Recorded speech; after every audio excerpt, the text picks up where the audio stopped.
Bismillahirrahmanirrahim. Assalamualaikum warahmatullahi wabarakatuh. Nama saya Kurnianur Aziza, program studi PGMI. Di sini saya akan membuat video untuk memenuhi tugas manajemen pendidikan yang bertemakan sekolah impian. Nah, di sini saya menamai sekolah impian tersebut dengan MIT Al-Mumtaz. Mengapa MIT Al-Mumtaz? Karena dalam bahasa Arab, mumtaz itu artinya bagus, sempurna, istimewa, dan lain-lain. Yang berarti membawa hal-hal positif atau semua hal yang berbau-bau positif. Nah, jadi saya ingin sekolah saya mendidik anak menjadi karakter yang banyak positifnya gitu. Nah, di sini saya mempunyai visi untuk sekolah saya. Visinya yaitu terwujudnya insan yang beriman, cerdas, dan berakhlak mulia. Jadi saya ingin anak-anak didik saya itu menjadi manusia yang beriman, bertakwa kepada Allah SWT, selalu ingat dimanapun dan kapanpun, kemudian cerdas dan berakhlak mulia. Selain itu, saya juga ada misi. Misi yang pertama adalah menggali dan mengembangkan potensi anak, baik akademik maupun non-akademik. Jadi saya ingin anak-anak tersebut tidak hanya pandai dalam matematika, tidak hanya pandai dalam IPS atau bahasa Arab dan bahasa Inggris, tapi saya juga ingin anak-anak didik saya bisa pandai dalam hal berolahraga, kemudian dalam keseniannya, dalam seni musiknya. Yang kedua ada membentuk karakter anak menjadi kreatif, berani berprestasi, dan berakhlak mulia. Jadi di sini saya ingin anak-anak didik saya mempunyai karakteristik yang kreatif. Mereka itu bisa menciptakan suatu barang gitu. Kemudian berani bertanya ketika tidak ada yang dimengerti, berani menegur temannya ketika ada yang salah, dan berakhlak mulia, berakhlak baik kepada guru, orang tua, teman, dan lain-lain. Yang ketiga ada mewujudkan generasi tangguh, siap menghadapi tuntutan zaman dalam iman dan takwa dan ilmu pengetahuan teknologi. Jadi saya ingin di sini generasi di MIT Al-Mumtaz ini siap menjadi generasi yang siap, tangguh ketika menghadapi zaman sekarang yang sangat banyak ujiannya. Nah, kemudian ini gambar sekolah yang saya buat, teman-teman. Jadi di sini gambarnya ada 2 lantai, kemudian di belakang ada masjid, di pinggir masjid itu ada kantin sehat, udah di belakang kantin sehat ada taman literasi, kemudian ada perpustakaan, kemudian ada lapangan, ada kantor guru, ruang utama di dalam sini, dan lain-lain. Nah, kemudian saya akan menjelaskan masjid. Nah, masjid ada di belakang sekolah. Jadi masjid ini sudah ada 2 toilet. Yang pertama ada toilet putra, kemudian ada toilet putri. Saya memisahkan mereka karena mereka jadi agar tahu adab dan tahu aturan bahwa laki-laki tidak boleh melihat aurat perempuan ketika berwudu gitu. Kemudian ada perpustakaan. Perpustakaan di sini saya ilustrasikan seperti ini ya, teman-teman. Ada buku mata pelajaran, ada juga buku cerita, ada buku kisah-kisah, dan ada buku eksklopedia, ada buku peta, ada buku bahasa, dan lain-lain. Mereka bisa bersantai sambil membaca, sambil istirahat gitu. Kemudian ada taman literasi.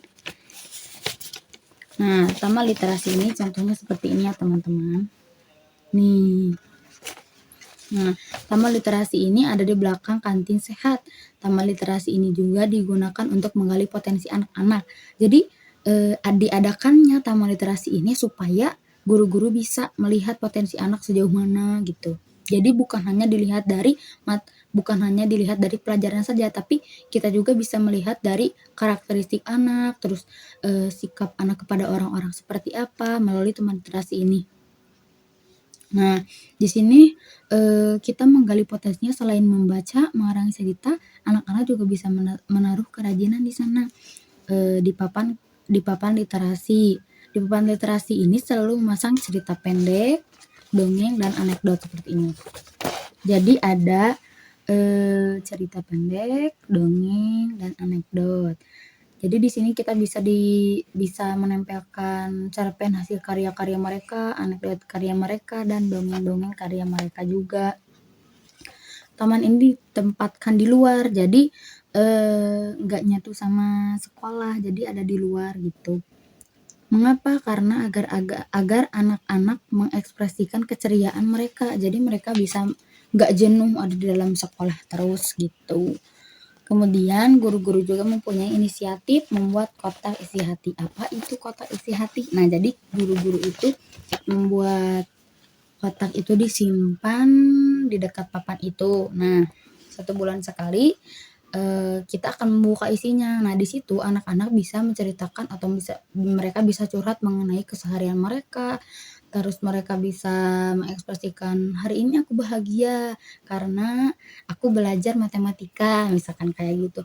Terus bisa juga mengekspresikan kesedihan, "Hari ini aku tidak diantar mama karena mamaku sedang sakit." Berarti kan dia sedang bersedih. Jadi mereka itu setiap harinya bisa mengekspresikan keadaan mereka gitu. Jadi mereka itu gak nganggap bahwa di sekolah itu guru cuman memerhatikan mereka belajar belajar belajar, padahal enggak gitu. Nah, jadi, taman literasi ini kita bisa mengetahui keluhan-keluhan anak, terus kesukaan-kesukaan anak, dan lain-lain. Nah, selanjutnya ada kantin sehat. Apa itu kantin sehat? Nah, saya membuat kantin sehat supaya anak-anak itu, bisa makan makanan bergizi dan mereka juga sehat. Amin. Nah, kantin sehat ini merupakan kantin yang di dalamnya hanya mengolah makanan yang sehat-sehat seperti sayuran, buah-buahan, dan lain-lain.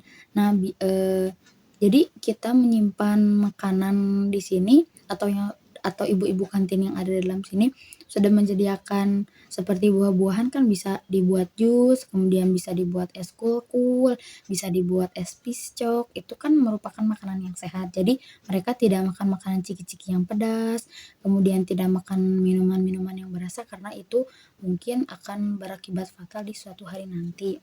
Nauzubillah min dzalik. Nah, jadi di kantin ini kita hanya menjual makanan-makanan yang sehat saja.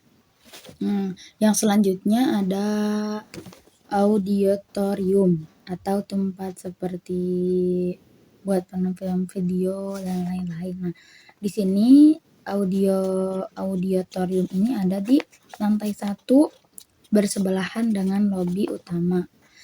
Auditorium ini digunakan untuk apa coba? Untuk guru, ketika guru ada rapat, kemudian bisa digunakan guru dalam pembelajaran. Jadi di zaman sekarang ini kita tidak akan ketinggalan zaman karena adanya ruangan ini gitu. Jadi ruangan ini bisa dibuat untuk presentasi anak-anak yang sudah kelas 4, 5, dan 6. Juga bisa dibuat pentas seni ketika ada Muharram, terus, Isra Mi'raj, terus perpisahan dan lain-lain. Jadi kita bisa menggunakan, ruangan ini. Kemudian ada ruang guru. Nah, ruang gurunya seperti ini, ada kursi, kemudian buku, arsip-arsip, dan proyektor juga ada. Karena, terkadang guru juga ada rapat dadakan, jadi saya menyimpan proyektor di ruangan ini. Nah, ruangan ini bisa dipakai untuk bekerja guru, kemudian tempat beristirahat, dan lain-lain. Nah, selanjutnya ada ruangan kelas. Nah, jadi setiap ruangan kelas itu seperti ini ya, teman-teman. Bangkunya, kemudian saya simpan proyektor satu-satu di dalam kelas. Ketika misalkan ruang audio tidak bisa dipakai, nah mereka bisa memakai di dalam kelas gitu. Saya juga memberikan kipas angin di dalam kelas supaya mereka tidak merasa gerah dan mereka nyaman dengan suasana kelas gitu. Selanjutnya ada lapangan. Nah, lapangan ini ada di belakang sekolah juga. Nah, lapangan ini bisa dipakai untuk olahraga. Bisa dipakai untuk olahraga, bisa dipakai untuk main bola, terus lari, kemudian badminton dan menggunakan lain-lain. Lapangan juga bisa digunakan untuk upacara peringatan seperti upacara 17 Agustus, terus upacara bendera yang dilaksanakan setiap hari Senin. Jadi lapangan ini bisa digunakan untuk apa saja gitu. Kemudian ada laboratorium. Nah, di lab ini untuk anak-anak kelas 4, 5, 6 atau 5, 6 mereka sudah mulai belajar IPA dan mereka sudah mulai meliti-meliti kecil-kecilan. Jadi mereka sudah bisa mulai mengasah potensi mereka supaya ketika mau naik ke kelas jenjang yang lebih tinggi atau ke kelas SMP, mereka tidak akan kesulitan, "Oh, bakat aku ada di mana ya?" Tapi kan ketika mereka tahu, "Oh, bakat aku ada di fisika nih, ada di IPA nih, berarti aku cocoknya masuk IPA," gitu. Atau misalkan ketika anak itu, "Oh, aku jago nih kalau misalkan tentang meliti-meliti gini," jadi mereka itu tahu, "Oh, kayaknya aku cocok deh masuk IPA," gitu. Jadi mereka gampang mengasah kemampuan mereka gitu. Kemudian ada toilet putra dan toilet putri. Nah, toilet ini disediakan di setiap lantai. Setiap lantai 1 dari kelas 1 sampai kelas 3 itu ada toilet putra dan toilet putri. Kemudian dari kelas 4, kelas 5, kelas 6 ada juga toilet putra dan toilet putri. Nah, selain itu saya juga membuat ruang UKS di bawah. Nah, ruang UKS ini ada ranjangnya, kemudian ada obat-obatan dan lain-lain. Jadi ketika ada yang sakit dadakan atau yang mereka itu mempunyai penyakit, mereka bisa diam dulu di situ, mereka bisa beristirahat dulu di situ. Jadi kita tidak melantarkan mereka di kelas. Selain dari yang dipaparkan tadi oleh saya, ada juga kantor tata usaha. Nah, kantor tata usaha ini bersebelahan dengan ruang guru, yang dimana kantor usaha ini digunakan untuk orang tua ketika akan melaksanakan pembayaran, kemudian penyimpanan tabungan dan menyimpan impak per kelas. Nah, jadi saya mempunyai program di sekolah saya.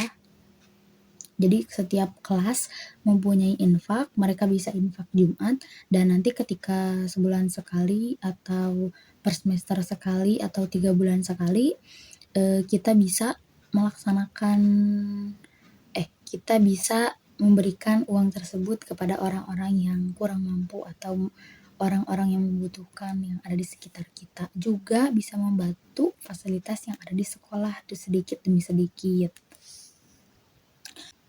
Sekian presentasi dari saya. Mohon maaf bila banyak kesalahan, salah kata. Wassalamualaikum warahmatullahi wabarakatuh. Semoga sekolah yang saya impikan bisa tercapai, juga visi misi bisa terlaksana, dan saya bisa mendidik anak-anak didik saya menjadi generasi Qur'ani, generasi yang beriman, bertakwa, dan berakhlakul karimah. Terima kasih.